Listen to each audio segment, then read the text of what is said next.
Hello dear students, welcome to BP's Commerce Guide.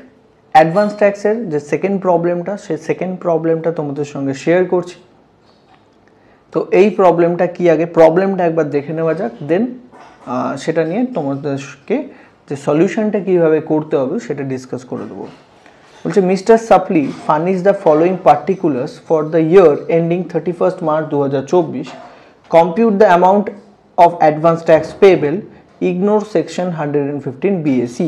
That means এখানে new রেজিমকে আমরা consider করছি না, আমরা ওল্ড রেজিমেই কিন্তু ক্যালকুলেশনটা করব। তো এক্ষেত্রে কি করতে হবে সেটা দেখে নেওয়া যাক। এখানে কি কি ইনকাম আছে। ইনকাম ফ্রম বিজনেস হচ্ছে 13,73,000। Income from other sources including lottery income 56,000, net of tax at the rate 30%, 2,91,000. Deduction available under section chapter 6A is 1,72,000. Tax deducted at source including TDS on lottery income during the year is 55,740. Calculate the amount installment of advance tax payable. তো এই ইনস্টলমেন্টটা আমাদের কিন্তু জিজ্ঞাসা করেছে। তো এখানে আমাদের যেটা মিস্টার সাপ্লির কিন্তু এজটা বলে দেয়নি। তো এখানে আমরা ধরে নিচ্ছি মিস্টার সাপ্লির এজ যেটা রয়েছে সেটা কিন্তু লেস দ্যান 60 ইয়ার্স, 60 বছরের মধ্যে রয়েছে, 60 বছরের কম। তাহলে মিস্টার সাপ্লির অ্যাডভান্স ট্যাক্স পেয়েবেলটা কি হবে সেই শিডিউলটা আমাদেরকে এখান থেকে বের করে দিতে হবে। তো সবার ফার্স্ট আমরা যেটা বের করব সেটা হচ্ছে তার টোটাল ইনকামটা, গ্রস টোটাল ইনকাম বার করব, সেখান থেকে তার ট্যাক্সেবল ইনকামটা বার করব, দেন আমরা কিন্তু শিডিউলটা বার করতে পারবো। তো স্টেপ বাই স্টেপ আমরা কিন্তু ক্যালকুলেশনগুলো করব। ফার্স্ট স্টেপে আমরা যেটা করব সেটা হচ্ছে গ্রস টোটাল ইনকামটা বার করব। তো ফার্স্ট যে ইনকামটা রয়েছে সেই ইনকামটা রয়েছে ইনকাম ফ্রম বিজনেস। তো ফার্স্ট ইনকামটা রয়েছে ইনকাম ফ্রম বিজনেস, যে অ্যামাউন্টটা যেটা রয়েছে সেটা হচ্ছে 13,73,000 টাকা। তো সেটা আমরা ফার্স্ট এখানে এন্ট্রি করে নিচ্ছি। ইনকাম ফ্রম বিজনেস সেটা রয়েছে 13,73,000 টাকা। এটার সঙ্গে আমাদেরকে যেটা করতে হবে, সেকেন্ড যে ইনকামটা বলেছে সেটা বলেছে income from other sources, but সেখানে একটা জিনিস বলে দিয়েছে যেটা হচ্ছে including lottery income 56,000 net off tax at the 30%। তো আদার সোর্সেস ইনকামের মধ্যে কিন্তু আমাদের লটারি ইনকামটা ঢুকে রয়েছে, সেটা নেট ফিগার হিসাবে চলে এসছে। তো এক্ষেত্রে আমাদের যেটা করতে হবে, ইনকাম ফ্রম আদার সোর্সেসের যে অ্যামাউন্টটা রয়েছে সেটা কিন্তু লটারি ইনকাম অ্যান্ড আদার ইনকামটাকে আলাদা আলাদা করে নিতে হবে আমাদেরকে। তো আমরা কি করব, দুটো ইনকামকে আলাদা করে নেব, আদার সোর্সকে আমরা দুটো ভাগে ভেঙে নেব, একটা আদার ইনকাম আর একটা লটারি ইনকাম বলে। তো ফার্স্ট ইনকাম ফ্রম লটারি। তো ইনকাম ফ্রম লটারি যেটা বলেছে সেটা হচ্ছে 56,000, যেটা নেট ফিগার। আমরা নেট ফিগারটা লিখবো না, আমাদেরকে যেটা লিখতে হবে সেটা হচ্ছে গ্রস ফিগার। তো নেট ফিগারটা হচ্ছে 56,000, যার থেকে অলরেডি 30% ট্যাক্স কেটে নেওয়া হয়েছে। দ্যাট মিনস এই 56,000 যে অ্যামাউন্টটা তোমরা দেখতে পাচ্ছ, এই 56,000 অ্যামাউন্টটা কিন্তু 70%কে রিপ্রেজেন্ট করছে। লটারি যেটা থাকে, লটারি টাকাটা 100%কে রিপ্রেজেন্ট করে। সেই লটারিটা কেউ যদি জেতার পরে সেখান থেকে কিন্তু ট্যাক্স কেটে যায়, যে সেটাকে বলা হয় টিডিএস কেটে নেওয়া হয়, লটারির উপর টিডিএস কিন্তু কেটে নেওয়া হয়। তো 100 টাকা যদি কেউ লটারি জেতে সেক্ষেত্রে তাকে 30%, দ্যাট ইজ 30 টাকা কিন্তু tax as a TDS pay করে দিতে হয়, বাকি 70 টাকা কিন্তু পাওয়া যায়। এক্ষেত্রেও সেম দেখা যাচ্ছে যে 56,000 যেটা নেট ফিগার সেখান থেকে কিন্তু 30% ট্যাক্স চলে গেছে, মানে 56,000 যে অ্যামাউন্টটা তোমরা দেখছো সেটা হচ্ছে 70%কে রিপ্রেজেন্ট করছে। তোমাদেরকে যেটা করতে হবে সেটাকে 100%-এ কনভার্ট করে নিতে হবে। তো 56,000 মাল্টিপ্লাই বাই 100/70 করলে যে অ্যামাউন্টটা দাঁড়ায়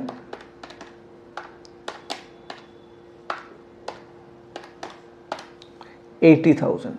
তো লটারি ইনকাম হচ্ছে 80,000। নেক্সট যেটা আমাদের আর একটা ইনকাম আছে যেটা হচ্ছে ইনকাম ফ্রম আদার সোর্সেস।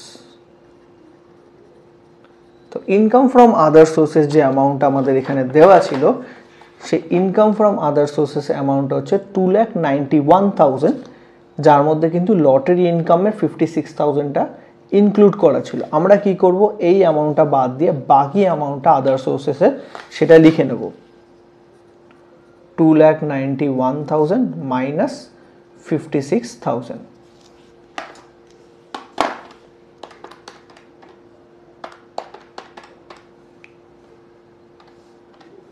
তো অ্যামাউন্টটা দাঁড়াচ্ছে 2,35,000 টাকা। তো 2,35,000। এবার আমাদেরকে যেটা করতে হবে, টোটাল ইনকামটা বের করে নেবো। 13,73,000 যোগ 80,000 যোগ 2,35,000। তো টোটাল ইনকাম দাঁড়াচ্ছে, গ্রস টোটাল ইনকাম 16,88,000। এটাকে আমরা বলি gross total income, GTI।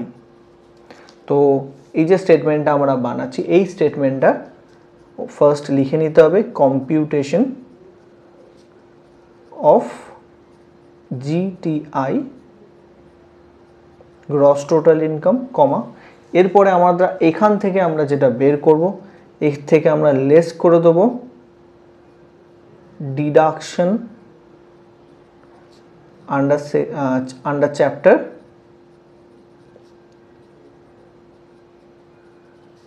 6A।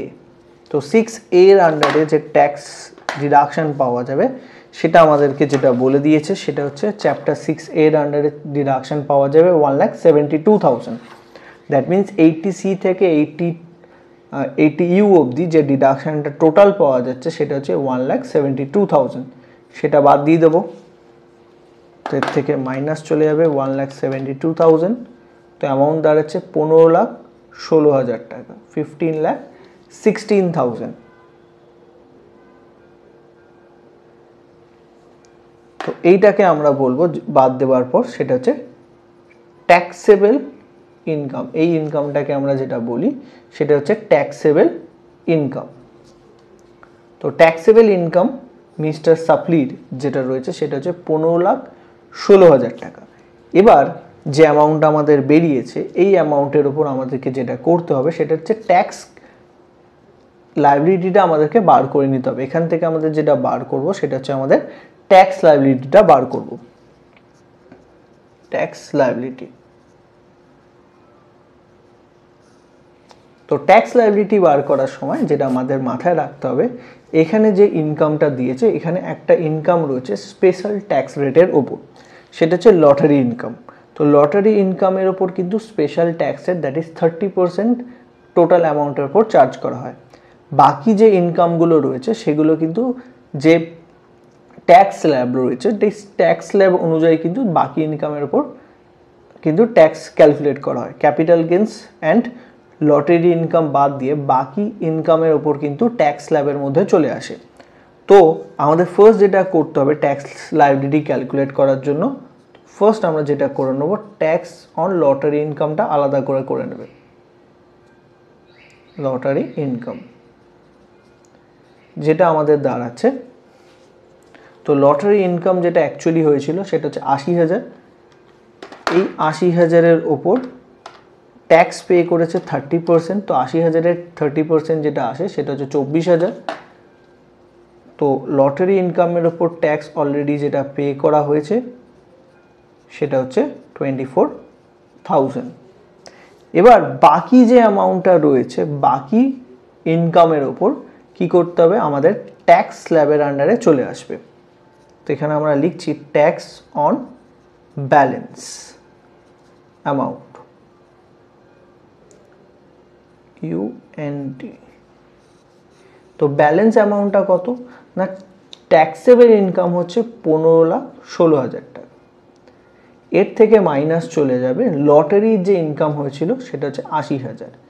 এই 80,000 কি করবে, বাদ দিয়ে দেবে। বাকি যে অ্যামাউন্টটা রয়েছে 15,16,000 মাইনাস 80,000, 14,36,000। এই অ্যামাউন্টের ওপর আমাদেরকে কি করতে হবে, ট্যাক্স স্ল্যাব চলে আসবে। এই যে বাকি অ্যামাউন্ট 14,30,000 রয়েছে, এই অ্যামাউন্টের ওপর তাকে কি করতে হবে, ট্যাক্স স্ল্যাবের মধ্যে ফেলতে হবে। তো ফার্স্ট আপ টু 2.5 লাখ যে অ্যামাউন্টটা রয়েছে এই অ্যামাউন্টের উপর ট্যাক্স হচ্ছে নীল। ফ্রম 2.5 লাখ টু 5 লাখ এই যে অ্যামাউন্টটা রয়েছে 2.5 লাখ টাকা, এই 2.5 লাখের ওপর আমাকে ট্যাক্স দিতে হয় 5%, সেটা হচ্ছে 12,500 টাকা ট্যাক্স পে করতে হয়। Next from 5 lakh to 10 lakh, 5 lakh থেকে 10 লাখের মধ্যে যে ইনকামটা রয়েছে দ্যাট মিন্স ওই 5 লাখ টাকার ওপর আমাকে ট্যাক্স পে করতে হবে 20%, সে অ্যামাউন্টটা দাঁড়ায় 1 লাখ টাকা। অ্যান্ড 10 লাখসের অ্যাভাব যে অ্যামাউন্টটা রয়েছে, তো 10 লাখসের অ্যাভাব কত টাকা রয়েছে আমার, তো 10 লাখের ওপর যে ব্যালেন্স অ্যামাউন্টটা রয়েছিল সেটা হচ্ছে 14,36,000 টাকা। তো 10 লাখের ওপর তাহলে কত টাকা রয়েছে না 4,36,000 টাকা। তো ব্যালেন্স যেটা রয়েছে, ব্যালেন্স হচ্ছে রুপিস 4,36,000, এই অ্যামাউন্টের ওপর আমাকে ট্যাক্স পে করতে হবে 30%। তো 4,36,000 মাল্টিপ্লাই বাই 30%, তো এটার ওপর ট্যাক্স দাঁড়াচ্ছে আমাদের 1,30,800 টাকা। তো এইটা হচ্ছে তার টোটাল ট্যাক্স। এর সঙ্গে 4% সেস যোগ করব আমরা। তো 1,30,800 যোগ 1,12,500 24,000, তো ইনকাম ট্যাক্সটা দাঁড়াচ্ছে 2,67,300 টাকা। এর সঙ্গে অ্যাড করতে হবে 4%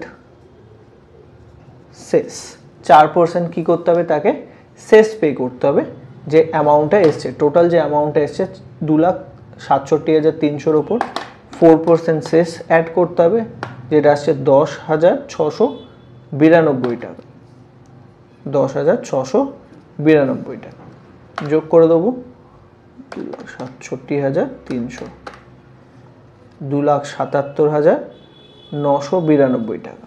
তো এইটা হচ্ছে টোটাল ট্যাক্স লায়াবিলিটি। এটা হচ্ছে মিস্টার সাপ্লির টোটাল ট্যাক্স লায়াবিলিটি। এই ট্যাক্স এটা হচ্ছে তার সারা ওই পার্টিকুলার অ্যাসেসমেন্ট ইয়ারে তার টোটাল ট্যাক্স এটা দাঁড়াচ্ছে। এক্ষেত্রে মিস্টার সাপ্লি কিছু টিডিএস পে করেছে, তো সেক্ষেত্রে মিস্টার সাপ্লি কত টাকা টিডিএস পে করেছে, tax deducted at source including TDS on lottery income, সেটা দাঁড়াচ্ছে 55,740 টাকা অলরেডি ট্যাক্স পে করে দিয়েছে। এখানে আমরা যেটা করছি সেটা হচ্ছে অ্যামাউন্টটাকে রাউন্ডেড অফ করে নিচ্ছি, যে টোটাল ট্যাক্স লায়াবিলিটি সেটা যে এক্সট্রা 2 টাকা ছিল সেটাকে বাদ দিয়ে দিচ্ছি। এখান থেকে আমরা লেস করে দেবো টিডিএসটাকে। তো টিডিএসটা আমাদের যেটা আছে 55,740 টাকা, সেটাকে আমরা বাদ দিয়ে দেবো। তো 2,77,920 মাইনাস 55,740 যেটা আসছে 2,22,250 টাকা। এই অ্যামাউন্টটা হচ্ছে, এটা হচ্ছে আমাদের আফটার টিডিএস, এটা হচ্ছে আমাদের ব্যালেন্স অ্যামাউন্টটা। তো ব্যালেন্স অ্যামাউন্টটা আমাদের যেটা এসছে সেটা হচ্ছে 10,000-এর বেশি এসছে। তাহলে এক্ষেত্রে অবভিয়াসলি মিস্টার সাপ্লিকে কি করতে হবে না অ্যাডভান্স ট্যাক্স পে করতে হবে। সেম আগের প্রশ্নের মতোই আমাদেরকে কি করতে হবে, যে টাইম শিডিউলটা বানিয়েছিলাম, schedule for instalment of advance tax payable, এই শিডিউলটা কিন্তু আবার বানাতে হবে মিস্টার সাপ্লির ক্ষেত্রে। তো মিস্টার সাপ্লির ক্ষেত্রে আমাদের কি করতে হবে না এই ট্যাক্স শিডিউলটা বানিয়ে দিতে হবে। সে কীভাবে, ঠিক একই রকম হবে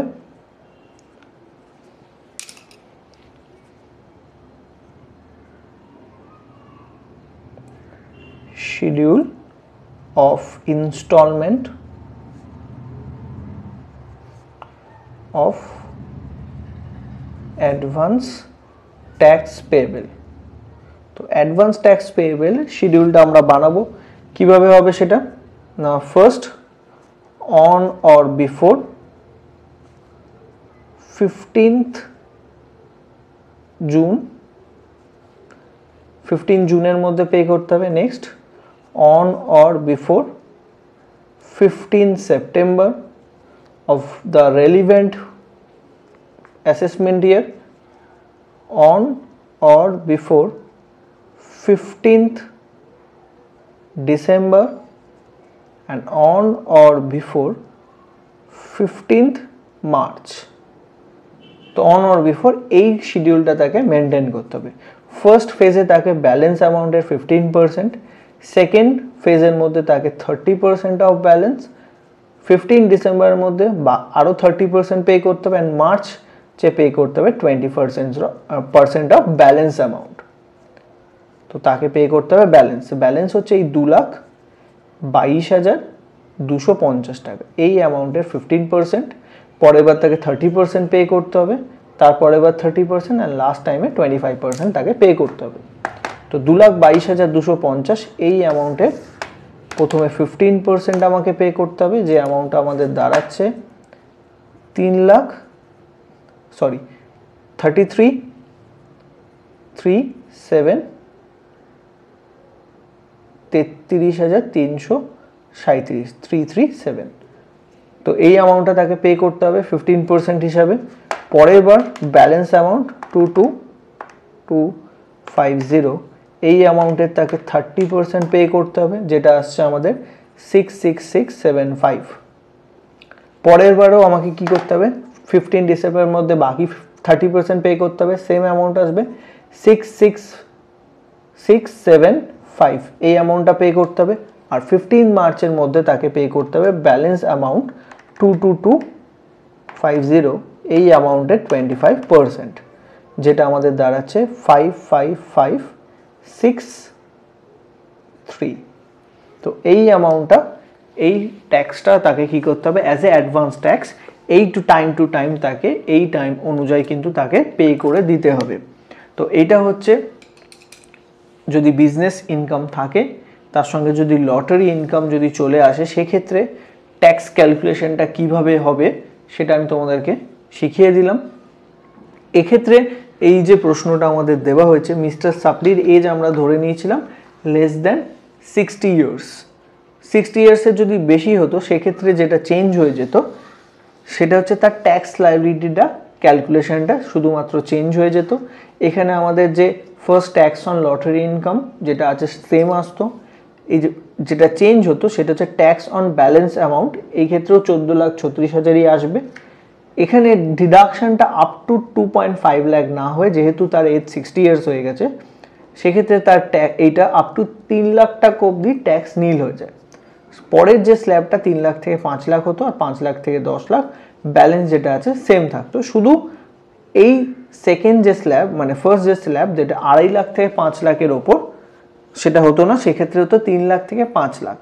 3 লাখ থেকে 5 লাখ মানে ওই 2 লাখ টাকার ওপর 5% ট্যাক্স তাকে পে করতে হতো। এটা হচ্ছে তার ট্যাক্স লাইবিলিটি বেরোতো। দেন তার টোটাল ট্যাক্স লাইবিলিটি তোমরা বের করতে হবে তোমাকে। দেন টিডিএস যেটা আছে সেম প্রসেসে সেম অ্যামাউন্টই তোমাদের টিডিএস আসবে। দেন তোমার ব্যালেন্সটা খানিকটা চেঞ্জ হয়ে যাবে যদি সিনিয়র সিটিজেন হয়।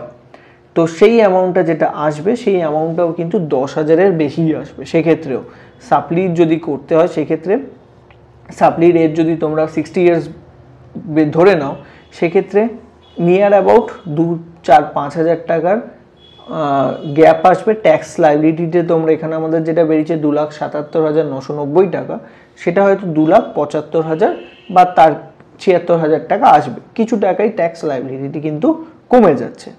বাট সেক্ষেত্রেও মিস্টার সাপ্লিকে অ্যাডভান্স ট্যাক্স পে করতে হবে কি হবে না সেটা ডিপেন্ড করছে।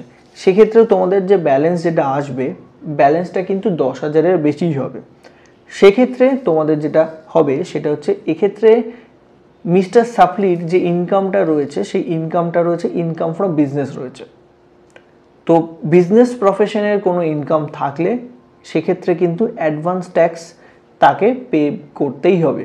তাহলে সে যদি সিনিয়র সিটিজেনও হয়, সেক্ষেত্রেও কিন্তু তার ক্ষেত্রে কিন্তু এই ছাড়টা নেই, কারণ তার বিজনেস ইনকাম রয়েছে। বিজনেস বা প্রফেশনের ইনকাম থাকলে কিন্তু অ্যাডভান্স ট্যাক্স থেকে কোনো এক্সেমশন পাওয়া যায় না। তাহলে এক্ষেত্রে তাকে কিন্তু অ্যাডভান্স ট্যাক্স পে করতে হবে। তার অ্যাডভান্স ট্যাক্সের শিডিউলও কিন্তু তাকে বানাতে হবে। তো এখানে আমরা যেরকমভাবে অ্যাডভান্স ট্যাক্সের শিডিউল বানিয়েছি ব্যালেন্স অ্যামাউন্টের ওপর, ঠিক একই রকমভাবে কিন্তু তোমাদেরকেও সেই শিডিউলটা বানিয়ে নিতে হবে। তো এটা হচ্ছে অ্যাডভান্স ট্যাক্সের যে প্রবলেমটা ছিল সেটা তোমাদের সঙ্গে শেয়ার করলাম। আশা করি অ্যাডভান্স ট্যাক্স রিলেটেড যা যা প্রবলেম আছে তোমাদের সেগুলো সলভ হয়ে গেছে। Thank you.